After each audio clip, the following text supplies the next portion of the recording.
वालेकुम, कैसे हो? चला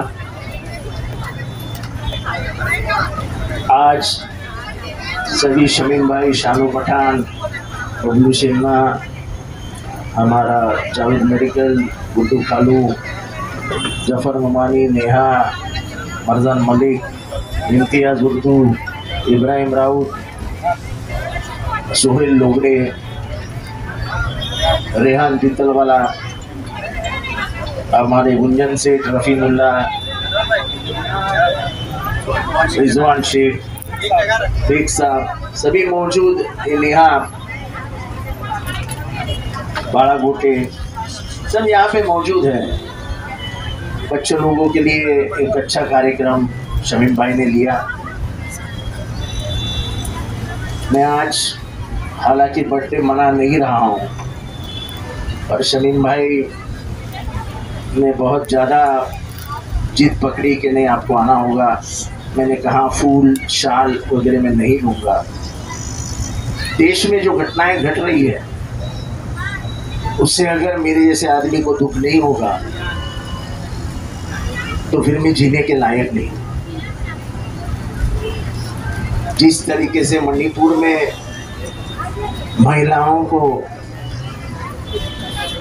नंगा करके पुलिस के सामने रेप किया गया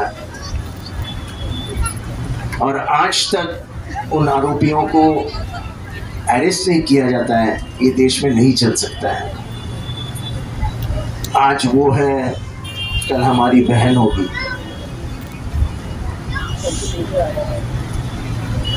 हमारे इधर भी 400 लोगों का धर्मांतरण हो गया, ऐसी बात कही गई, किसी ने आवाज नहीं निकाली। पुलिस भी 2 दिन शांत रही। मुझे डर था कि माहौल कहीं बिगड़ न जाए।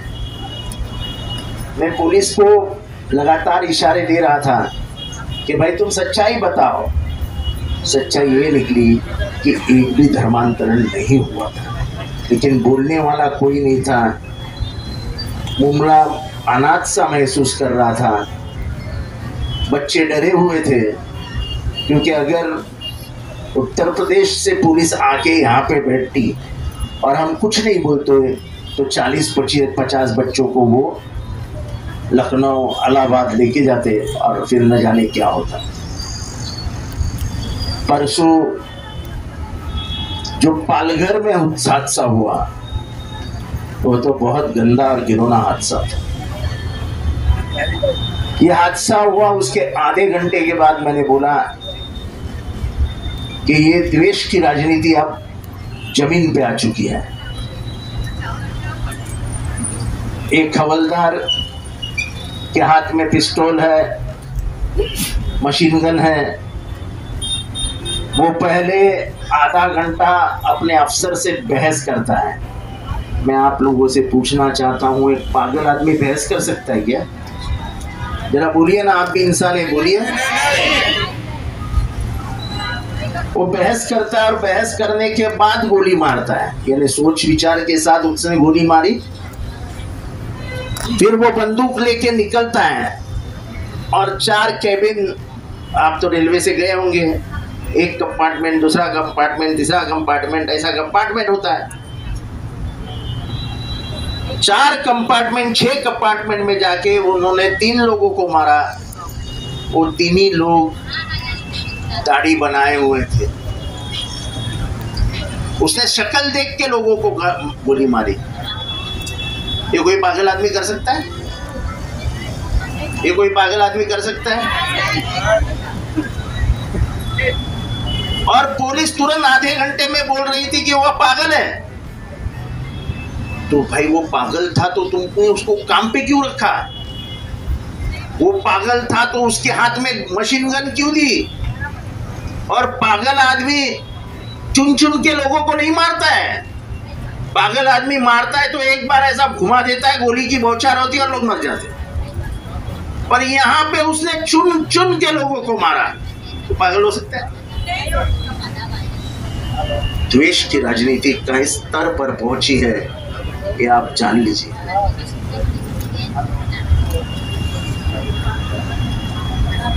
देश में हर तरीके से ये देखा जा रहा है कि हिंदू मुसलमानों को अलग अलग किया जाए। पर गंगा जमनी की तहजीब जो हमारे बीच में मौजूद है वो हमको अलग नहीं होने देगी।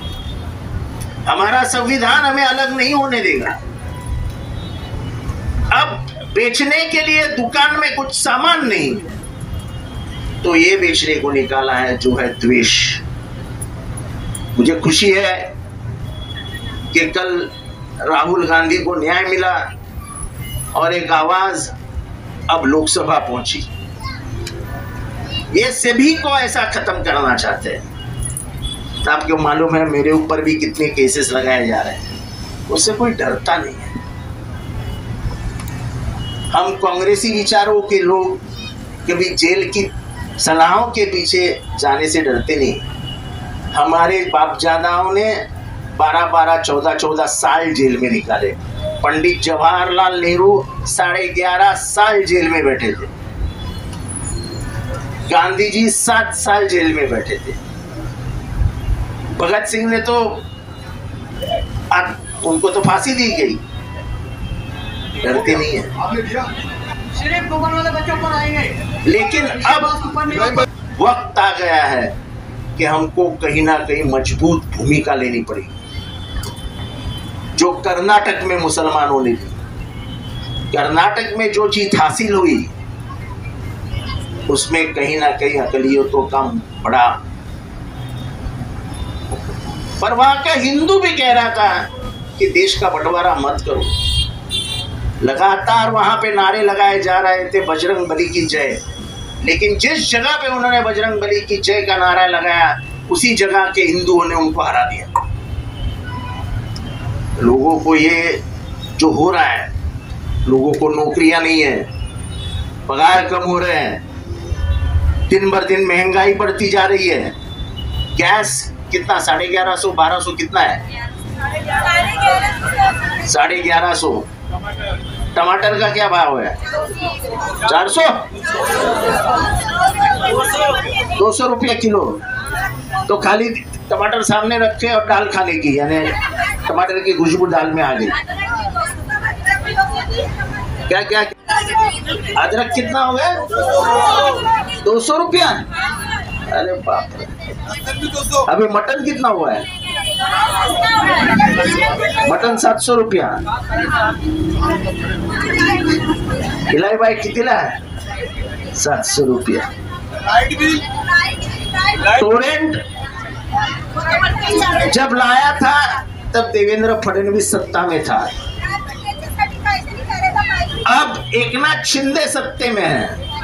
मैं आज उनसे गुजारिश करता हूं, हम लोग हमेशा कहते हैं कि गणतंत्र में लोगों को जो पसंद है वो होना चाहिए।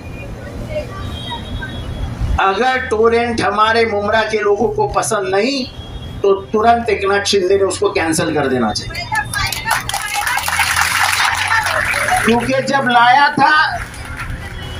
था तभी भी बीजेपी शिवसेना की सरकार थी और आज भी बीजेपी शिवसेना की ही सरकार है। अन्याय अत्याचार होने नहीं देंगे। टोरेंट में कोई अन्याय अत्याचार हो रहा होगा तो ये है, इनको बताइए क्या हो रहा है। अपन टोरेंट को ताला ही लगा दे।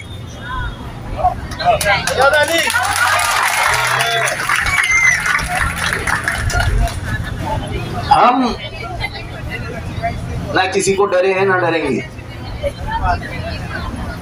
पुलिस क्या करेगी? ज्यादा से ज्यादा 2-4 दिन सलाखों के पीछे रख देगी, उससे कुछ फर्क नहीं पड़ता है।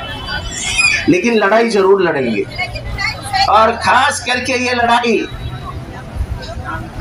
हमारे संविधान और धर्मनिरपेक्ष भारत, उसके लिए लड़नी है। हमारा संविधान जीवंत रहेगा, जिंदा रहेगा तो आप और मैं जिंदा रहेंगे, वरना जिस दिन संविधान टूट गया मान लो कि आपका सब खात्मा हो जाएगा। आज भी मणिपुर जल रहा है, आज भी औरतों को बेनकाब किया जा रहा है, कोई ध्यान देने को तैयार नहीं। हरियाणा में क्या हो रहा है, नूह में क्या हो रहा है, हर जगह पे सिर्फ अकलियतों को घेरा जा रहा है, क्योंकि आने वाले लोकसभा में हालात कुछ बिगड़ते हुए सत्ताधारियों को नजर आ रहे हैं। तो फिर उनका आखिरी हथियार क्या है? तो हिंदू मुसलमानों की लड़ाई। पर मुझे लगता है कि मुसलमान भी बहुत होशियार हो गए और हिंदू भी बहुत होशियार हो गए, आपस में लड़ने को वो तैयार नहीं है।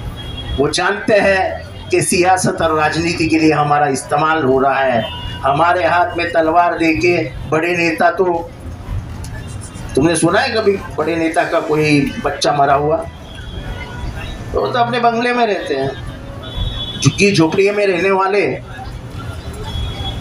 अपने इधर अंगार लगा लेते हैं और निकलते, चलो निकलो।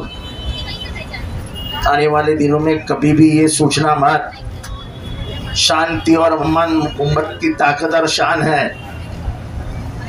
आज हमारे सब रास्ते बन गए हैं, पानी की किल्लत बहुत ज्यादा कम हो गई है। लाइट है लेकिन टोरेंट को सही करना पड़ेगा, हमारे बिल में उसको ध्यान देना पड़ेगा। अब मैं हमारे असेंबली चालू, हॉस्पिटल आ गया है, लाइब्रेरी आ गई है, शादी खाना आने वाले 1 साल में बन जाएगा। बहुत सारी सुविधाएं हमने ला के रख दी है। बाद में मैं YouTube पे सुनते रहता हूँ मेरे बारे में क्या क्या बोला जाता है, मुझे बहुत हंसी भी आती है। बुमराह वाले पागल है गया, उसको नहीं मालूम क्या रास्ते किसने बनाए हैं। किसने बनाए रास्ते? किसने बनाया? जरा जोर से बोलो। अगर आवाम को मालूम है तो जरा उनके कान में जाके बोलो एक दिन, अरे भाई क्यों उसने ही बनाया सब। क्या क्या क्या जरा बोलो जोर से। पब्लिक को मालूम है? अच्छा ठीक है, तो जिसको आपको सही समझो उसको वोट दीजिए। आपके लिए बात कर रहे साहब, आपके लिए बात कर रहे। ठीक है ना, मेरे को मालूम नहीं गणतंत्र है, कौन किसके दिल में क्या है मालूम नहीं, जिसको चाहे आप वोट दे सकते हैं।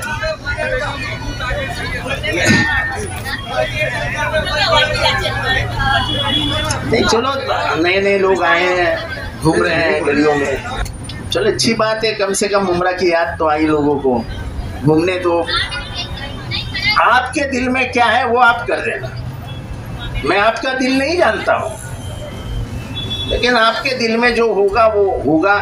अगर अल्लाह को मंजूर होगा कि जितेंद्र आव्हाड ने काम किया है तो कामयाब हो जाऊंगा। देने वाला इज्जत वो है, लेने वाला इज्जत वो है। अपने को तो ये फिक्र नहीं, जो जिम्मेदारी मेरे कंधे पे आई मैंने उसको निभाया। कभी ये नहीं हुआ कि बुमराह वालों ने फोन किया और मेरा फोन बंद था।